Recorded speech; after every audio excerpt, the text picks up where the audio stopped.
Culture impacts writing styles, techniques, and structures.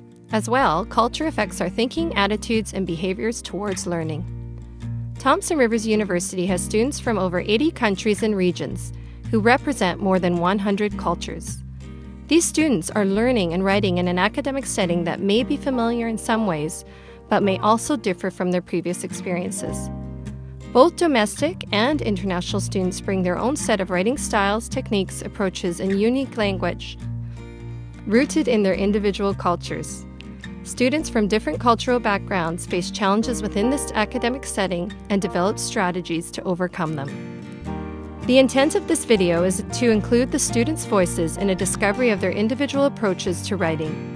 Students from various backgrounds discuss the challenges faced when writing in this academic context. Finally, the students offer helpful strategies and advice to their peers. In my country, when we are doing an essay, mostly we emphasize on memorizing the essay. We don't care about the structure, and in memorization there is a set structure of introduction, body paragraphs, and the conclusion. But we are not introduced with what is a topic sentence, what the body part will start with the topic sentence. And another thing, culturally, we are not used to say whatever you want to say right away. Like, we take a long introduction, maybe at the end of the essay it will be what you wanted to say. In my country, the way I would approach a paper, I would generally think about the topic and do my research, and then I would write it almost as stream of consciousness, flowing idea from idea, and more than following a certain set structure. I would mainly follow my ideas into a hopefully coherent argument.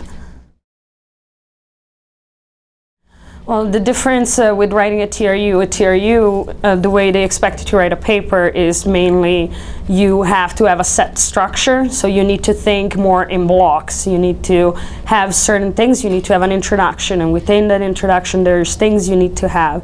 And then within a paragraph there's things you need to have in there, and in conclusion will be the same thing.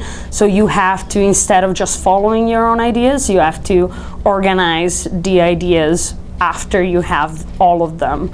It's a lot more difficult, I find. The only difference that I can spot is that in the French system, you have to put a lot of wishy-washy statement, so to speak. You have to fill up the essay with unnecessary stuff. And the main thing is here, you have to avoid to put flowering words that are not important to structure the fragment of the sentence. Yep. I think the most difference is the topic sentence in essay in China is not to specify, and we just describe the topic indirectly, and to let the readers to recognize by themselves. Yeah.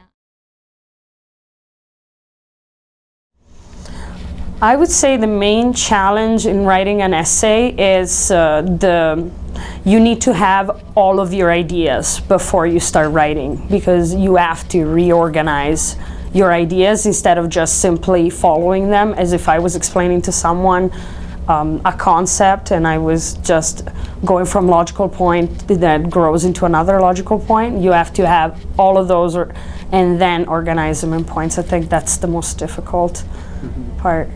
Yeah, my main challenge was to make sure that I am concise with what I'm writing, that I'm straight to the point, that I build a sentence that can be very formal, that can be very professional, and without too many words, but without least word, like enough and good. That was my main challenge here. Another one is the citation problem. We don't pay too much attention to the citation, so that's the big difference, I think. You know, like you wouldn't use quotes in a paper in Italy, especially essay writing is not as big in university. Therefore, you wouldn't use that. They they count on you to use your own knowledge and even your research to just incorporate it, like almost in a conversational tone. I would definitely tell them to specifically to write down all of their ideas, to learn to do that in point form so they can see a list of them and then organize them in blocks, so you can, you know, like take them, write them in different colors or highlight them in different colors. But to really learn to do this division and just first write all of your ideas down and then organize them later. Basic advice: being familiar with the language, interact with people, because I believe that writing is still an expression of the way you talk to other people, and most importantly the way you talk to yourself. I've trained myself to talk to myself in English, even though it's my second language.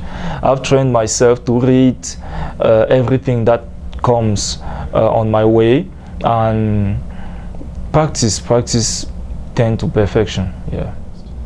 I think once they are introduced with the structure, and if they are explained like what the teacher expects from a essay, and then it will be easier for them, because they are we are, like for my case, like when I'm asked to do my thesis statement at the beginning, I thought that that's the way, so I just started doing it. It won't be a problem once we are introduced to the structure, like how a essay worked, and at the same time if we are taught how to do the AP and MLS style, I think it won't be a big problem for the students, like if they get this helps.